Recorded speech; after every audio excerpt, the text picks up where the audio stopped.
नमस्कार, मी Mansi. News अनकटच्या prime time मध्ये तुम्हा सगळ्यांचं स्वागत करते. बातमीपत्राला सुरुवात करण्याआधी नजर टाकूया बातमीपत्रातील काही महत्त्वाच्या हेडलाईन्सवर. मुंबई मेट्रो रेल्वेच्या व्यवस्थापकीय संचालक अश्विनी भिडे यांची मुख्यमंत्र्यांच्या प्रधान सचिव म्हणून नियुक्ती. शरद पवारांचे 5 खासदार फोडा तरच केंद्रात मंत्रीपद. अजित पवारांवर भाजपाचा दबाव, राऊतांचा दावा. हिंदू अत्याचारावर उद्धव ठाकरेंनी बोलू नये, प्रसाद लाड यांची उद्धव ठाकरे यांच्यावर सडकून टीका. संभाजी ब्रिगेडचं नाव बदलावे, शिवधर्म फाउंडेशनचे अध्यक्ष दीपक काटे यांचा इशारा. आता पाहूयात सविस्तर वृत्त. मुंबई मेट्रो रेल कॉर्पोरेशन लिमिटेडच्या व्यवस्थापकीय संचालक असणाऱ्या अश्विनी भिडे यांची बदली झाली आहे. अश्विनी भिडे यांची आता मुख्यमंत्री कार्यालयात नियुक्ती करण्यात आली आहे. अश्विनी भिडे यांची आता मुख्यमंत्री कार्यालयाच्या प्रधान सचिवपदी नियुक्ती करण्यात आली आहे.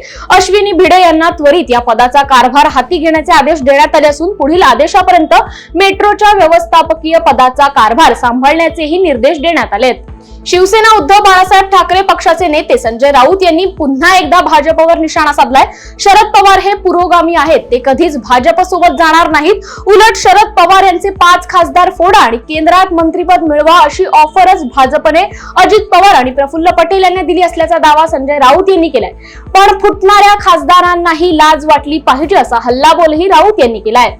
राष्ट्रवादी काँग्रेस शरदचंद्र पवार पक्षाचे सर्वेसर्वा शरद पवार यांचा 85वा वाढदिवस काल साजरा करण्यात आला. त्यांच्या वाढदिवसानिमित्त अनेक दिग्गज नेत्यांनी नवी दिल्लीत त्यांच्या घरी जाऊन त्यांना शुभेच्छा दिल्यात. अशातच कर्जत जामखेडचे शरद पवार गटाचे आमदार रोहित पवार यांच्या आई सुनंदा पवार यांनी दोन्ही राष्ट्रवादीने आता एकत्र येण्याची गरज आहे असं विधान केलंय. यावर आता ठाकरे गटाच्या नेत्या सुषमा अंधारे यांनी वक्तव्य केलंय. मात्र सुनंदा पवारांच्या या वक्तव्यावर आता ठाकरे गटाच्या नेत्या सुषमा अंधारे यांनी प्रश्न उपस्थित केलाय. कुटुंब म्हणून एकत्र येणं स्वाभाविक आहे. सुनंदा पवार नेमकं कोणत्या अर्थाने हे म्हणाल्यात? कुटुंब म्हणून एकत्र यायला हवं की राजकारणात एकत्र यायला हवं असंही अंधारे म्हणाल्यात.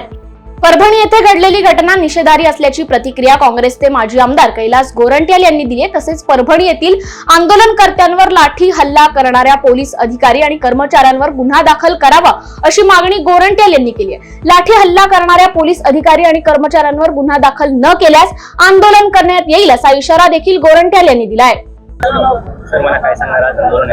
बघा, परभणीमध्ये जे घटना झाली त्याचे निषेधार्थ अंबेडकरी जनताने जे मोर्चा काढला, त्या मोर्चावर पोलिसांनी जे लाठी हल्ला केला आणि काही लोकांना त्यांनी अटक केले, गुन्हे दाखल केले.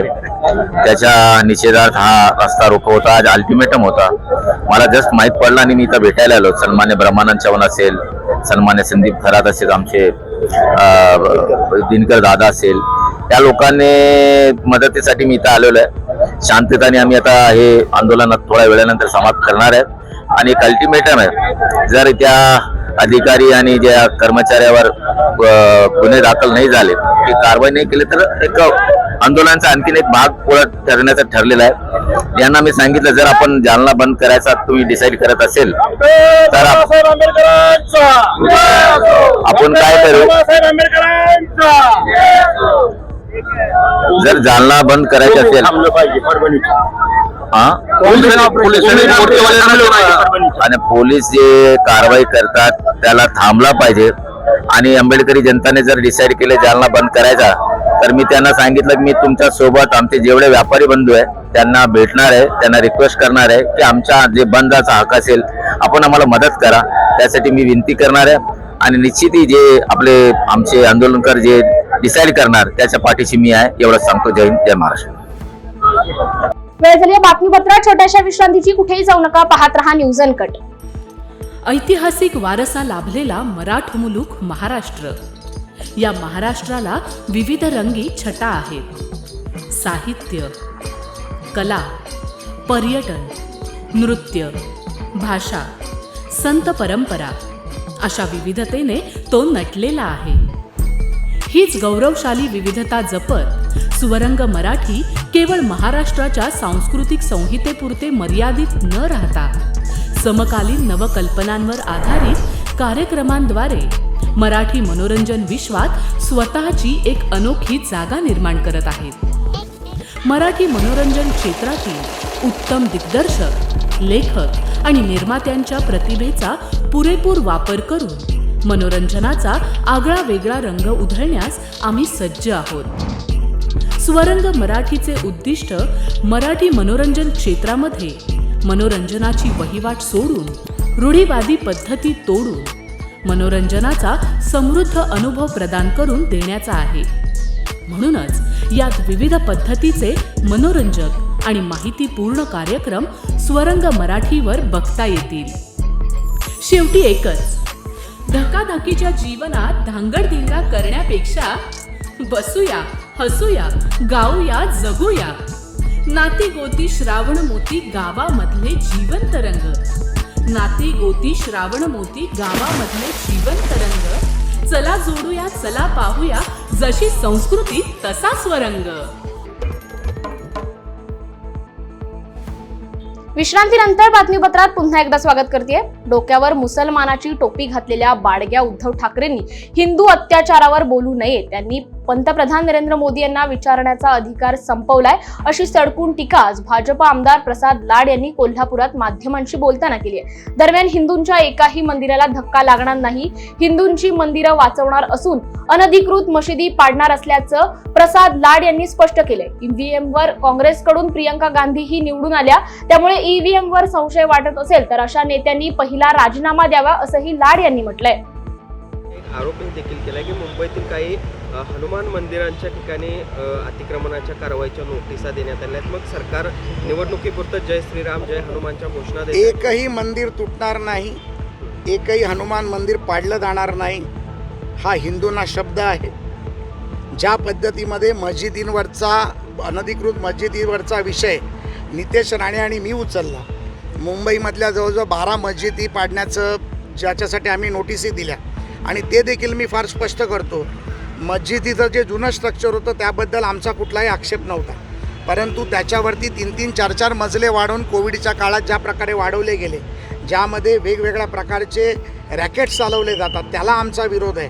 काय उद्धव ठाकरेंना त्या मस्जिदवाल्यांची बाजू घ्यायची आहे का, ती त्यांनी स्पष्ट करावी. आम्ही मस्जिदी पाडणार आणि मंदिरं वाचवणार हे निश्चित आहे. तर संजय राऊतांनी पालिका निवडणुकीसाठी आता स्वबळाचा नारा दिलेला आहे. ते संजय राऊत म्हणजे एकला चलोरेची भूमिका आहे, हम दो हमारे दो. मी आणि माझं कुटुंब, माझा परिवार, आता त्या चौघांच्या पलीकडे कुठला राहिला नाही. फॅमिली प्लॅनिंग सोडली तर संजय राऊत 5वा येईल, त्यामुळे त्यांना एकला चरवल्याशिवाय काही मार्ग नाही. राज्यामध्ये प्रवीण गायकवाड अध्यक्ष असलेली संभाजी ब्रिगेड संघटना गेली अनेक वर्षांपासून काम करते. मात्र या संघटनेच्या नावामध्ये संभाजी नावाचा सातत्याने एकेरी भाषेत उल्लेख केला जातो, त्यामुळे धर्मवीर संभाजी महाराजांचा अपमान होत असल्याचं सांगत शिवधर्म फाउंडेशनचे अध्यक्ष दीपक काटे यांनी आक्षेप घेतलाय. त्यामुळे संभाजी ब्रिगेडचं नाव 31 डिसेंबर पर्यंत धर्मवीर छत्रपती संभाजी महाराज ब्रिगेड असं करावं, अन्यथा राज्यभर संभाजी ब्रिगेडच्या विरोधात तीव्र आंदोलन छेडणार असल्याचा इशारा शिवधर्म फाउंडेशनचे अध्यक्ष दीपक काटे यांनी दिलाय.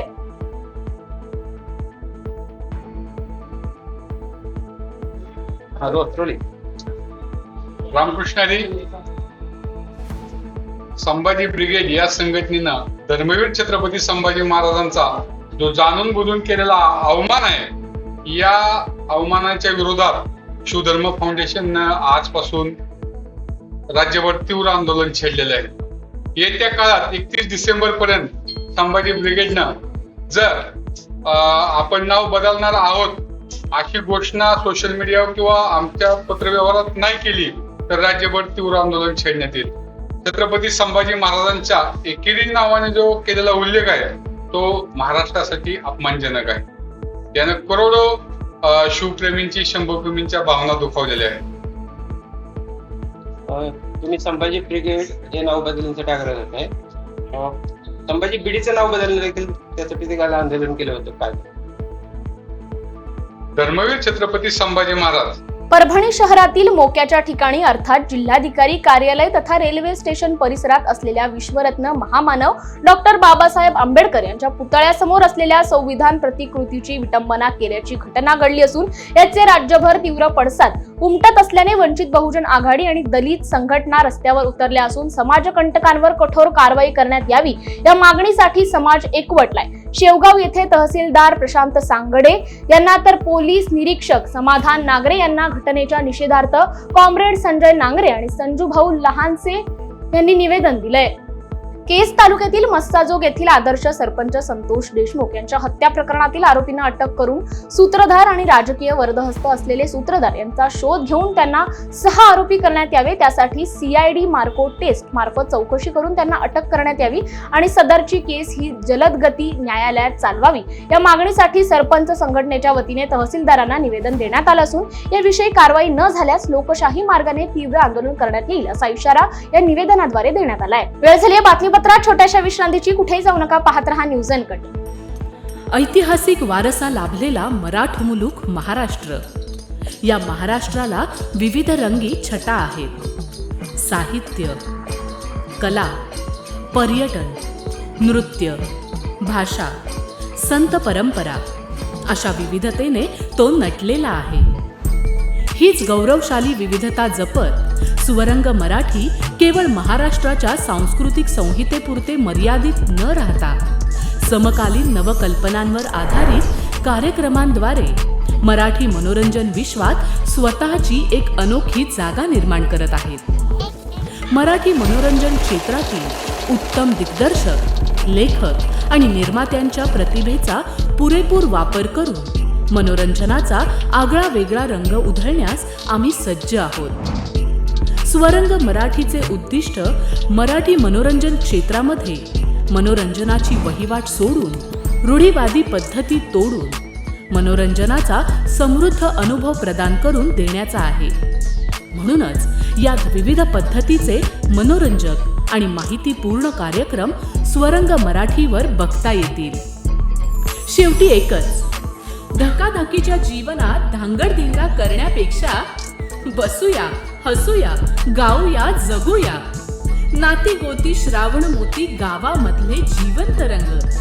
नाती गोती श्रावण मोती गावामधले जिवंत रंग. चला जोडूया, चला पाहूया, जशी संस्कृती तसा स्वरंग. विश्रांतीनंतर बातमीपत्रात पुन्हा एकदा स्वागत करते. पाहूयात उर्वरित काही महत्त्वाच्या घडामोडी. राज्यात प्रतिबंधित असलेल्या गुटख्याने भरलेला कंटेनर जालना पोलिसांनी पकडलाय. जालना स्थानिक गुन्हे शाखेच्या पथकाने ही कारवाई केली असून यात 1,02,11,000चा मुद्देमाल पोलिसांनी जप्त केलाय. या प्रकरणी 3 जणांविरुद्ध तालुका जालना पोलीस ठाण्यात गुन्हा दाखल करण्यात आलाय. जालना तालुक्यातील कडवंची शिवारात समृद्धी महामार्गावर जालना स्थानिक गुन्हे शाखेचे पथक पेट्रोलिंग करीत होते. यावेळी त्यांना समृद्धी महामार्गाने मेहकरकडून छत्रपती संभाजीनगरकडे एक संशयित कंटेनर जाताना दिसला. त्यावेळी पोलिसांनी सदर कंटेनर थांबवून कंटेनर चालकाकडे विचारपूस केली असता त्याने कंटेनरमध्ये गुटखा असल्याचं सांगितलं. त्यानंतर पथकातील पोलीस अधिकारी आणि अंमलदार यांनी कंटेनरची पाहणी केली असता त्यामध्ये एकूण 180 गुणांमध्ये 77,11,200 रुपये किमतीचा मानवी आरोग्यास घातक असलेला प्रतिबंधित असलेला बाजीराव सुगंधी पान मसाला गुटखा पोलिसांना मिळून आला. या कारवाईत पोलिसांनी 25 लाख रुपये किमतीचे कंटेनरसह 77,11,000चा गुटखा जप्त केलाय.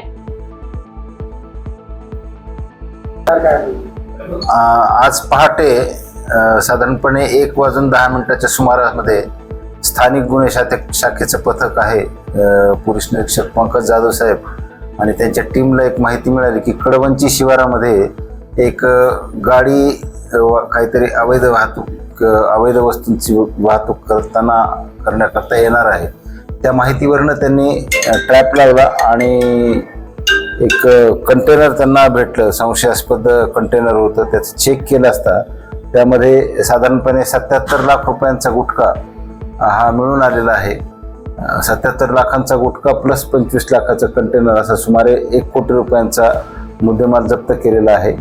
गुन्हा दाखल करण्याची प्रक्रिया तालुका पोलीस स्टेशनला पूर्ण केलेली आहे. तालुका पोलीस स्टेशनला गुन्हा दाखल करण्यात आलेला आहे. ट्रकचा चालक, जो ट्रक चालवत होता, तो ट्रकचा मालक आणि ट्रान्सपोर्टर या तिघांच्या विरुद्ध प्राथमिक गुन्हा दाखल करण्यात आलेला आहे. पुढील अधिक तपास करून याच्या मुळापर्यंत जाण्याचा प्रयत्न आहे. स्थानिक गुन्हे शाखेचे पोलीस निरीक्षक पंकज जाधव, सहाय्यक पोलीस निरीक्षक योगेश उबाळे, श्याम्युल कांबळे, राम पोहरे, प्रशांत लोखंडे, सागर बाविस्कर, योगेश सहाने, धीरज भोसले, सोपान क्षीरसागर आणि सौरभ मुळे यांच्या पथकाने ही कारवाई केलेली आहे. आणि अशाच प्रकारे अवैध धंद्यांच्या विरुद्धची कारवाई प्रभावीपणे जालना पोलिसांकडून सुरूच राहणार आहे. साधारणपणे 77 लाखांचा गुटखा जप्त करण्यात आलेला आहे आणि कंटेनरची किंमत 25 लाख. तीन आरोपी निष्पन्न झालेले आहेत. सध्या एक आरोपी ताब्यात आहे. अन्य आरोपीच्या शोधाकरता पथक रवाना करण्यात आलेला आहे. कोल्हापूर महापालिकेची शासकीय कार्यालयासह नागरिकांकडून सुमारे 30 कोटी रुपयांची थकीत पाणीपट्टी आहे. त्यामुळे थकीत पाणीपट्टी वसुलीसाठी आता महापालिका प्रशासन ऍक्शन मोडवर आलंय. महापालिकेच्या वतीने शहरात 10,000 पेक्षा जास्त थकबाकी असणाऱ्या 13,000 लोकांना जप्तीपूर्वी नोटिसा लागू करण्यात आल्या. शिवाय थकबाकीदारांचं पाणी कनेक्शन खंडित करण्याची धडक मोहीम देखील सुरू करण्यात आली. लोकांनी थकीत पाणीपट्टी भरून महापालिकेला सहकार्य करावं, अन्यथा पाणी कनेक्शन बंद करण्यासह थकबाकीदारांच्या मालमत्तेवर बोजा नोंद करण्याचा इशारा महापालिका प्रशासनाने दिलाय. महाराष्ट्र एकीकरण समितीच्या महामेळाव्यास कर्नाटक सरकारने परवानगी नाकारली. तसेच या महामेळाव्याच्या पार्श्वभूमीवर पोलिसांचा मोठा बंदोबस्त वॅक्सिन डेपो मैदानात तैनात करण्यात आलाय. मराठी भाषिक एकत्र जमू नये याची खबरदारी पोलिसांकडून घेतली जाते. तर पुण्यातून युवा सेनेकडून या घटनेचा निषेध करण्यात आलाय. तसेच बेळगाव अन्य सीमा भागातील गावाची 1 इंच जमीन सुद्धा कर्नाटकला मिळू देणार नाही आणि राज्य सरकारने या घटनेकडे लक्ष द्यावं. कर्नाटक सरकारने मराठी बांधवांवर ज्या केसेस टाकल्यात त्या मागे घ्या अशी मागणी पुणे युवा सेना सचिव रोहित मारणे यांच्याकडून करण्यात आली आहे. कर्नाटक सरकार म्हणते ही सगळी सीमा भागातली गावं आमची एक गाव सोडा 1 फूट 1 इंच जमीन सुद्धा आम्ही कर्नाटक सरकारला देणार नाही. बेळगाव असेल, कारवार, निपाणी, बागर, वालती जेवढी गाव आहे, जेवढा सीमावादाचा प्रश्न चालू आहे, कर्नाटक सरकार जेवढं म्हणते ही गावं आमची 1 इंच जमीन सुद्धा तुम्हाला आम्ही देणार नाही.